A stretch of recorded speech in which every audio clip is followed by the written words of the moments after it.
Guys, Thomas Bird here, Tabletop Life. We're back with another battle report. It's been quite a while. We've been doing a lot of preparations for the team tournament ATC. Obviously, Warzone Nephilim is out.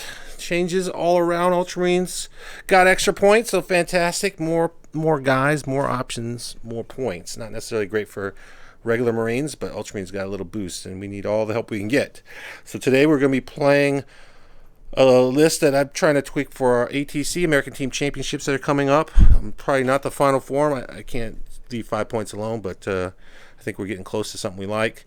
We're going to be playing our old nemesis Walter and his Necrons. He's got Mephrit. Necron's got a boost just in general, so he didn't really make a lot of changes, just took some more Nephrit stuff. So we're going to play the old rivalry game. It'll be fun just to test some stuff out. So let's go quickly over the list. It's a battalion now. I did spend pre-game 6 command points, so I'm down to 3. I just get the extra 3 that Gilliman gives me. So the HQs, we got Tigerius, we got Cassius. Troops, we're going to have 5-man infiltrators with the Helix, we got 5-man incursors, 10-man intercessors with the auto bolt rifles, Power Fist, 2 grenade launchers. On the heavies, we're going to have our old 5-man Hellblasters. Sarge is going to upgrade Master Crafted. We have a 6-man heavy eradicators with 2 multi-meltas. We're going to have 1, 2, 3 Vitcher squad. We're going to have a unit of new assault marines free with plasma pistols. Sergeant's got all the stuff: lightning claw, combat shield, and plasma pistol. We have a Xenos Inquisitor. I've been running Eisenhorn. I still think I want Eisenhorn, but I got to figure out how to get those points. I did buy him the Warlord trait so he can regen CP when my opponent spends. I don't know if it's worth it or not. But yeah, that's it. And then we have Apothecary. He's the full heal, selfless healer. He's got the Vox. We have the Judiciar, giving the Warlord trait to Heroic 6. So I have Fight Last in this. And of course we have Gilliman himself. So that's the list. Let's go take a look at the Necrons and see what we'll be facing today. All right, so you've seen these guys before. I'm playing my Mephrit Necrons, a dynasty of destructive power, well known for their many victories over the Imperial oppressing Ultramarines. What I've got going on here today is just sort of a bundle of all the good Necron stuff minus the Silent King. So I got my 20-man warrior brick with Reapers. I've got 2 more 5-man Immortal squads, this one here and that one over there. I have Pinky, my Catan. I have 2 9-man Toonblade units. I've got a trio of DACA heavy destroyers. I have a Destroyer Lord. And I've got the 2 reroll 1 tanks. This is not a list that I'm planning to take to any particular tournament, but it should be enough for the Ultramarines. I anticipate effortless victory, followed by pontification from Thomas about how, he was just unlucky. So this is a certain prophecy. In fact, prediction is the wrong word. Expect at the end of this battle my shining and glorious triumph to illuminate your path forward in the days to come. All right, we've done the terrain. We've done FLG terrain placement. We've tried to use some terrain that we think is kind of representative of some of the ITC ruins and or the ATC terrain. Here are the secondaries we placed. We're playing tear down their icons. I've chosen no prisoners because he's got a lot of wounds over Oath. I've chosen shock tactics because I know we're going to be trading over some objectives, and I've chosen banners. He's gone banners, purge vermin, which is Necrons, and then treasures. Treasure of eons, however you say that. He's just trying to get these 3 objectives. I have to choose 3 in no man's land, and there just happens to be 3. So the more he gets of those, the more points he gets. And as you score at the end of your turn, ugh, sounds awful for me. Necrons. Here's the terrain placement. Just kind of the deployment. You can kind of see the lines here of this diagonal. So we got our kind of ruins that we're hiding behind, and yeah, it's going to happen. I've kind of deployed over here trying to see if I don't know that if I had to redeploy Ultramarines, it's not a lot to do. He does have a veil. He could jump. I don't know what he's going to do. Any pre-game thoughts before we roll it up and see who goes first? We both start with 3 command points. All right, so I think you guys can see that this board was constructed for maximum lack of interaction. Thomas won the role to build a bunker, so he did. This building might appear to have windows on the first floor, but it doesn't. So he is on the objective with a unit of soldiers who are pre-deployed outside of the zones. They are unable to be shot unless I am able to move over to here or here. So he's going to have the zone whenever he wants it. They can be charged because he has to be within an inch of the wall in order to be on the objective. Meanwhile, this bunker is very similarly built, and then in the back we have another bunker. On my side we have, you guessed it, a bunker here and a bunker here. So you could probably actually pre-game out how this game's going to go before you see us. If you're watching along at home, I would advise you to do that now. It's a useful exercise. Write down what you think the score is going to be, and afterwards you'll see if you're correct. I feel pretty confident in the fidelity of that. As far as the advantages that we both got, he has a redeploy and I don't, but at the same time my army is a lot more mobile than his, which would matter a lot in a more open board, but in this board is not a huge deal. But he has a kill strat and I don't, so he's going to be wanting to come to me a little bit. So there's some interesting aspects to the no man's land in the middle of this table that I think are not immediately clear, but will become clear as the game goes on. All right, and I'm going to stop talking. All right, Ultramarine fans, we're here at the bottom of turn 1. Spent a lot of time deliberating whether we just sit back and just like don't do anything non-interactive and scoring back and forth. It's going to be super tight. I don't want that game. I want to make it exciting. I want to come out of the booth. I want to force the action. I need to kill things to get some of my secondaries. He could stand back and be a little bit passive, and he could score more points early, but that would give me primary lead, so it would be close. But instead, I'm opting for Carnage. He does have the options. He's much faster than me. He could come out of the booth next turn, so he could force it on me, but I'm not waiting. I'm going to try to take it while I got it. Hellblasters are coming up. I moved Gillen in within 6. I got both litanies off. Go Cassius. +1 to hit and wound. I did have to advance, so I'm still going to be hitting on 4s. So the dice is pretty dicey. It's pretty dicey over here if I kill all those guys. I wanted to give them Feel No Pain, but they're way on the island over there. That's not where they want to be. Over here, I got a ballsy plan. I fell back and re-engaged. Strat to let these incursors leave combat with this guy. And now I'm going to try to charge. He's got some immortals here. So if I can punk those immortals, that'll take away some OPSEC. And kind of maybe I could tie up one of these forces. His main always on protocol. Now the Necron changes. He could just fall back and shoot, but force him to shoot at -1. So not the worst. We'll try to do that. And then we'll just try to punch this guy with my intercessors. So I'll get OPSEC back on the objective. I'll punch that guy. I don't have to expose my eradicators just yet. So save those guys for a little bit later. I didn't really have range to shoot at anything or angles. So it doesn't like they really had a lot of choices there. I still have 1 unit of Assault Marines and Deep Strike. So we're saving those guys. I know he's going to try to zone me out. But if he gets a little too cheeky or if he Veil of Timed up, I spent a lot of time trying to run some guys, position guys to zone. I got some infiltrators over there. So to zone him from coming, in my backfield. So we shall see. But let's go and do the shooting. We'll come back at the end of the turn, see how it all shook up. All right, maybe I overestimated my fighting prowess.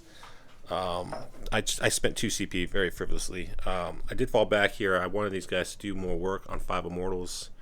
I went with all the reroll hits and Gene Rot Might. I did not roll many 6s, so I did not auto wound the toughness 5 guys, and then I did not roll 5s to wound them, so it was very ugly all the way around. He made most of his saves, so I killed 1 immortal for 2 CP. Mistakes might have been made. I punched here. I did no wounds, and he punched and he killed a guy. So also not fantastic, but that wasn't really the goal. Hellblasters did overheat. I was rolling all the way, re-rolling even the not 1s. I was re-rolling everything for 4s, but I did pick up that unit of bikes. Overheated with 1 guy, lost a guy, so broke the cardinal rule, but we did get rid of those bikes. It was necessary. So it's his turn. Everybody slapped. From a scoring perspective, did not shock tactics because he never had that objective. Dirty scoundrel. I did some banners I planted, and then we'll calculate no prisoners towards the end. And now it is his turn. He's got 2 objectives, so he's going to pick up 8 on the primary. We'll be back. All right, so I've seized control of the camera stick. We're going to be back right now. So first off, Thomas, I think, missed a trick. Those guys should have fallen back for my tank, charged and seized this objective here, which only had one OBSEC dude on it. If he had done that, he would have gotten 3 points for holding it, and I would have begun the turn on only one objective. No, he was right. So it's always good to be a better player than the other guy. I didn't even see it. My favorite was he was explaining how important it was to kill the immortals. All right, so there is a guy within 1 inch of this wall. So the Spore Pecks are going to walk over here and charge his 10-man unit, which is like a dream scenario, or 9 men now. So if that happens, which, you know, I don't need a huge roll for that. Seems incredible. This nerd's going to fall back and blast these guys over here. There's only 4 left with the aid of this unit and the heavy destroyers that feel they're almost certainly to be dead. So the plan this turn is, at the end of it, I'm holding 3 objectives, including the center. I have killed the Hellblasters and most of the 10-man unit there. And for bonus points, these little jerks who are getting close to my line to try and stop my Purge Vermin from happening. So I think this is going to be a big active turn for me. Also, I guess these guys have to die at some point. I guess maybe the Catan chart. I don't have a part of the plan for them, but it feels like they should probably be killed somehow. Time will tell what I actually can do about them. Anyway, things are rough in Team Necron. We lost a unit of bikes without them ever shooting their guns, which is just kind of embarrassing, but it's hard to crack just how fast advancing Ultramarines with Gilliman running around and redeploying stuff can get you. Like, you will be shot if you're participating in the game. It's just painful to lose those bikes without them ever shooting. All right, sports fans, you notice a lack of blue in the sections of this board that I'm not showing you, because that would be a huge deal.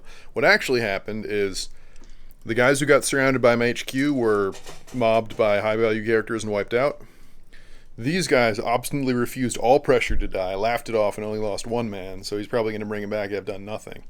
But the bodyguards over by Gilliman ended up getting shot by a unit with nothing else to do, and they got waxed. The plasma guys, unsurprisingly, were executed, but the real key is that I was able to defeat 9 of his major soldiers in the center there, so even when he brings them back, they're not going to be so strong. I didn't defeat them all, though. I actually only beat up 6 of them, but then 2 of the others fled before the gaze of their Primarch, forever dishonoring Thomas in the eyes of the Emperor. So things on my side, my whole army is sticking out, which is very bad. I've got a 20-man warrior brick holding this objective where the banners are up. I've got some heavy locusts and some immortal holding this one. My characters are hanging out here in the center. This unit of Tomb Blades is hanging out in the front of everyone, and also this damaged Track Stalker and this unit of only 5 Scorpex. You wonder how I managed to lose a single Scorpec? It's because my little buffing bot exploded him like a jerk. He always seems to do that. And that's the news from here. Giving over to him, and he is going to start his turn. Our bottom of turn 2 for the Ultramarines. I could have left the Intercessor Sergeant alive. That would have been relevant because he actually would have made morale. He failed it on a 3 since I pulled the Sergeant. The thinking was, don't take the primary now so that I could get shock tactics because I'm going to get max primary. That might have been a foolish choice because now a lot of my stuff's dead and now I have to really work hard to get the center back. I could have just took my free points, fall back and charged, or just actually pass morale, not lose 2 more guys. Like, it was just not a great roll. Choices were bad. I made some good saves here. Made some great saves here to stay alive. I can heal, but I got 2 or 3 units that want to be grown back, so unfortunate. I don't have a lot of killing power left. Still 2 units of Eradicators, but all the high-value stuff he wants. Getting at these guys to take that objective back is going to be tricky. I might have to just grow an Intercessor back, and that just really makes me sad. It could punch Pinky, so you get some free wounds on Pinky, but then I'd lose the objective. So shock tactics, I got to kill and stay alive. I got to take, I don't know. OBSEC is thrown away. I've squandered this game. Let me think about it. We'll be back after the round is over and see what I've come up with. All right, the defeated Thomas is back. A lot of wrangling was going on in that turn. It didn't all go the way I wanted. I'd hoped against hope that one Eradicator would be enough for a wounded spider, but alas, Walter made like 8 out of 9 4-up and vulnerable saves and made me have to charge him. He elected not to explode, thankfully, and I was able to kill it in melee with Cassius. Boo. Gilliman fought. He went with the fist. He popped the -1 damage, or -1 wound. I was trying to wound on 2s. I only rolled 4 wounds. I did kill 4. He grew 1 back. Pulled him out of combat. The Judiciar charge as well. He was not able to swing. He wasn't going to go out into that wildness. We just positioned guys over here. I did pick up shock tactics because this one lone intercessor ran out, obsected it, took it. So that part of the plan worked. Over here, Fail City, plasma pistols, killed 1 guy, but they failed the 9-inch and spent the CP failed the 9-inch. So sad times over there. I did smite Pinky, got a couple wounds, shot him and boltered him, and did all sorts of wounds. I was wounding on 5s like a crazy person. 1 wound on the thing, I was pistoling it, hitting with grenades. Everything was wounding. He was just like, I just hit all the 4s. Pinky got wounded twice, but who cares? 2 wounds. It's essentially nothing. Now I'm going to get charged. I do have the Judiciar. I do have -1 to hit on Gilliman. And I do have fight first on Gilliman. So there are a little bit of shenanigans, but he's got all his characters. He could turn off. He's only got 1 CP. I don't know how much that costs, but he could do things to me. It could be bad. Let's go see. I did score shock tactics. I got my couple of banners. I did not do anything to those bikes. It's now turn 3 to the Necrons. So this turn, obviously attrition is favoring us. I'm going to go around the board. It's a big U. We've got the Ultramarines surrounded in the central building. First off, the most exciting flank. We have veiled over here with my warriors, my overlord, and this tank walked over, didn't veil, but spiritually it's part of Team Veil. We're going to be charging these guys over there. If we hit that charge, we'll pile in and steal his objective with the OPSEC warriors. And we're going to be shooting down this unit of eliminators, or whatever they're called, eradicators, so they can't hunt any more of my spiders. Meanwhile, his last OPSEC guy is now outnumbered by my OPSEC guys, so I'm taking the center again, and so the center will fall into my hands. I'm hoping to leave him on no primary. This is, of course, uncontested at this time, so I'm just going to keep my banner up here. These jerks who teleport into my backfield will now be shot by everybody. 2 units of Locust Heavy Destroyers with a Lord coordinating, and a 4-man Immortal unit are just going to try and execute them in the backfield. Finally, my saddest flank over here, I've got a whole unit of bikes and a unit of Scorpex and a Catan. You'd think I could really do a lot, but these walls are just so frustrating to me that I can't really do all that much. I would have to fly to the back of this U to shoot these 4 and their OPSEC so I can't steal their objective. And I would have to similarly get around back to shoot these guys. So he's going to essentially hold out pretty hard over here. I'm hoping that the charging Catan and charging Scorpex, despite his Justicar making me fight last, will just power through and kill the guys who aren't Gilliman over here. So that's the goal. Now you'll notice I put these bodyguards on 1 wound earlier, and they were immediately healed and restored to 1. That's the magic of Thomas's list. You never actually do what you think you're doing. Yeah, this is a Necron player whining about models getting up, so I guess I should stop that at this point. You know, when you just have those moments, you're like, damn it, why didn't we have the camera on? So here we go, we're fighting. Scorpex charge in to Cassius and the Victrix Guard. Pinky ignores Gilliman and charges in Judiciar and Victrix Guard. I make the Scorpex fight last. Pinky goes ahead and swings. He swings on the Judiciar, kills him. I get to go next with my Victrix Guard. I pop my last CP for Gene Rot Might, fishing for 6s to auto wound on 6s. And I roll 2 6s, and I'm like, I'm re-rolling all the other not 6s. And I roll a bunch of 6s, and I roll up all wounds. So I'm like, out of my 10 swings, take 9 wounds. 1 damage, AP 3, needing 6-ups to save. Walter says, got him. Keep talking, partner. What else should I do? He takes 2 wounds out of 9. He rolled 7 6s out of 9. This is my wound roll, needing 4s. I'm like, just whatever. We're just rolling hot. That's how it goes on both sides. So, not exactly how... Those Scorpex fought Gilliman. You thought you could defeat them with bodyguards? They're veteran Scorpex. They're called Royal Scorpex. I was pretty excited about my roll. I was pretty. There's a big grin on my face. To train the others. And then he just like Yahtzee +2. I don't even know what's happening right now. We'll come back. This is going bad. All right, bottom of turn 3. It's gone real. I'm going to the bottom of the barrel, desperate times. So I'm on 2 objectives, so it's still close. Primary is even.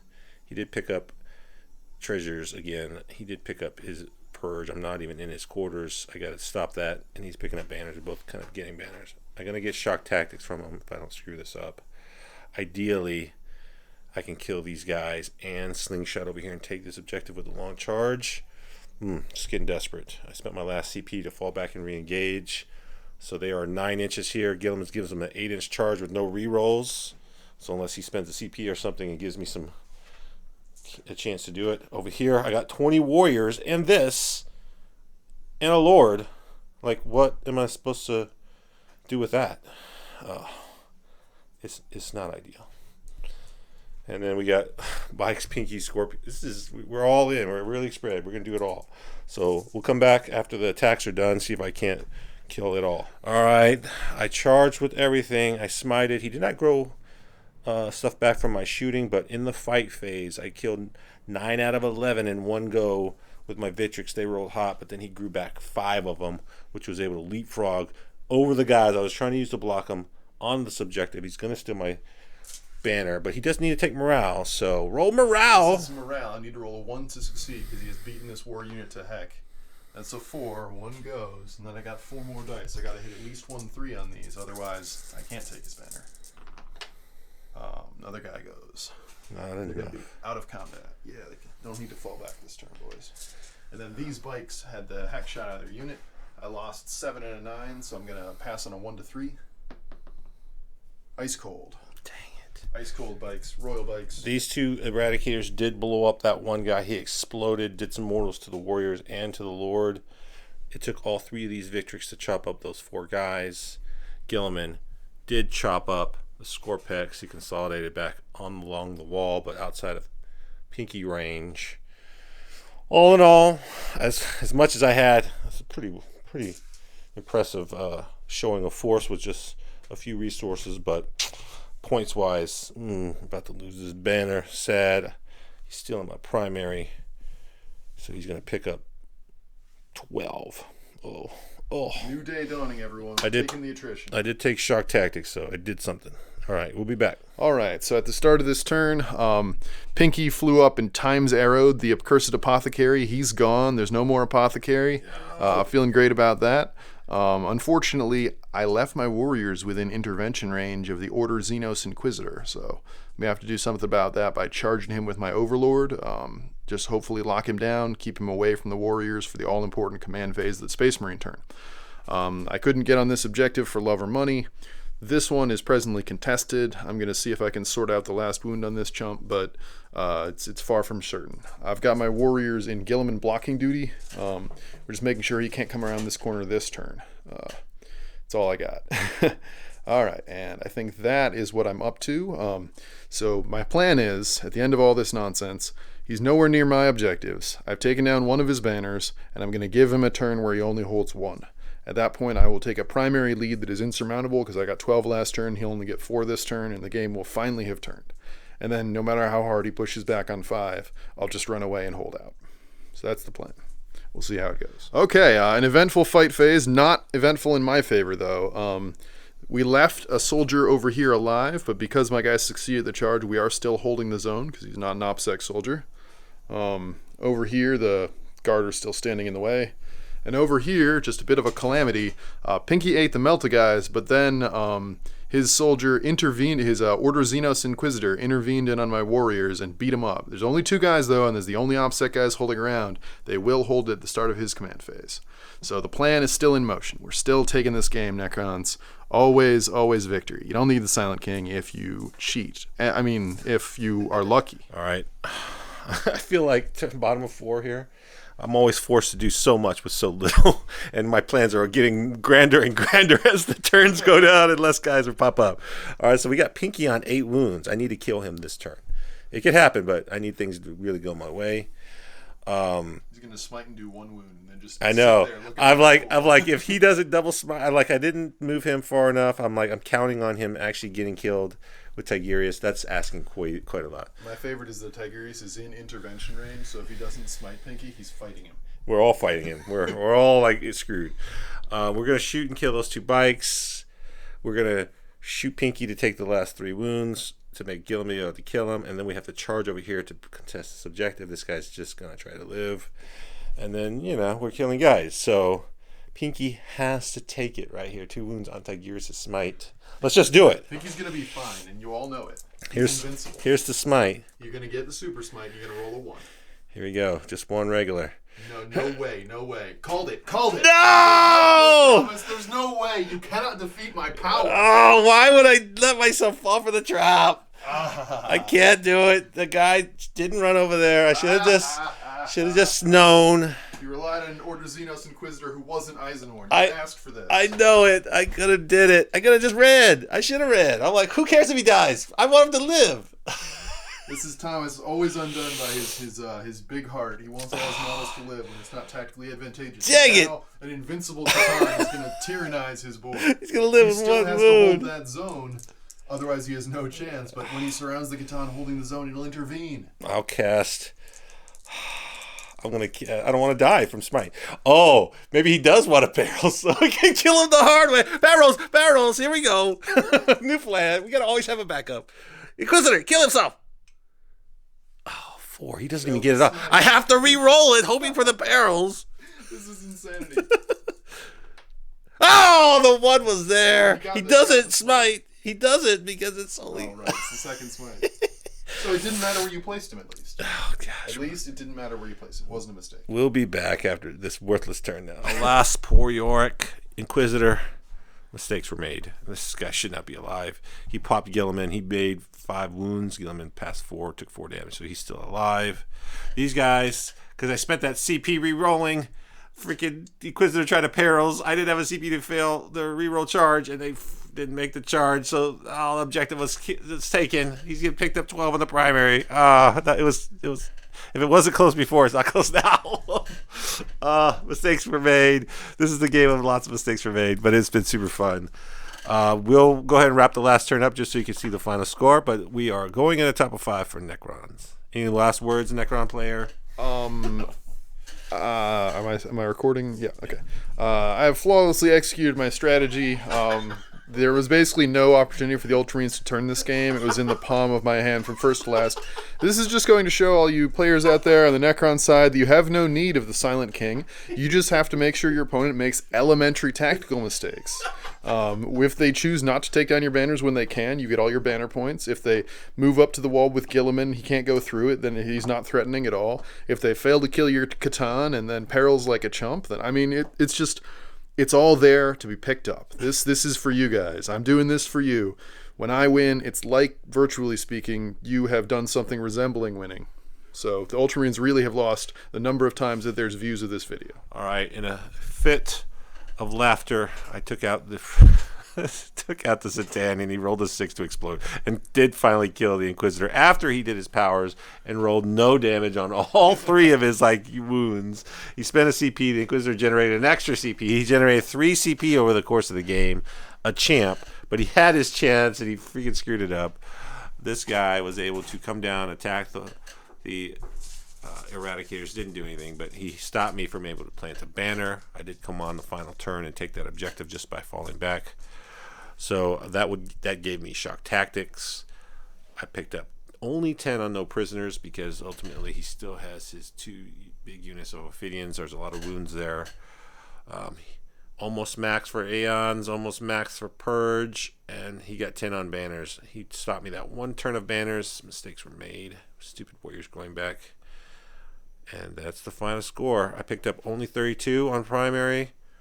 For the 72 total, he picked up 40 on the primary and then just got an extra 8 on the secondary. I never really crossed over to his side of the board and just let him kept racking it up. This objective actually, mistakes were made. 88 points. So the things about this game that really stick out in my mind, right, is just how close it ended up being, despite the fact that I went up ahead on attrition early, because I just couldn't negotiate this wall as well as I like. My Mefrit Necrons rely a lot on shooting, I had my Scorpex and my Catan. They were both lifesavers, but in a world where they aren't able to hit those Space Marine shooters before they shoot, things get really dicey for us because we cannot negotiate with these bunkers. I'm gonna have to get out of my all shooting mentality if this keeps being the kind of terrain. Really close game. It all came down to me being able to put him on a 4 for the 1 turn and get my 2 12s, because of course the last player is always going to get a 12 at the end, and I was able to put one of his banners down for a sec. But these are really similar scores, 72 and 88. The better player won, of course, but it was really close. It was really dicey, and if he hadn't been playing Ultramarines and he had Yahtzee sevens right there. if I had just rolled badly instead of rolling well, he might have had a chance. But tactically, there's no reason to do that. Let's close this out looking up at the guy who was watching the whole battle. Up here on the wall, it's the Silent King. He likes what he sees, or at least he hasn't expressed any discontent because he is silent. That was the joke. Okay.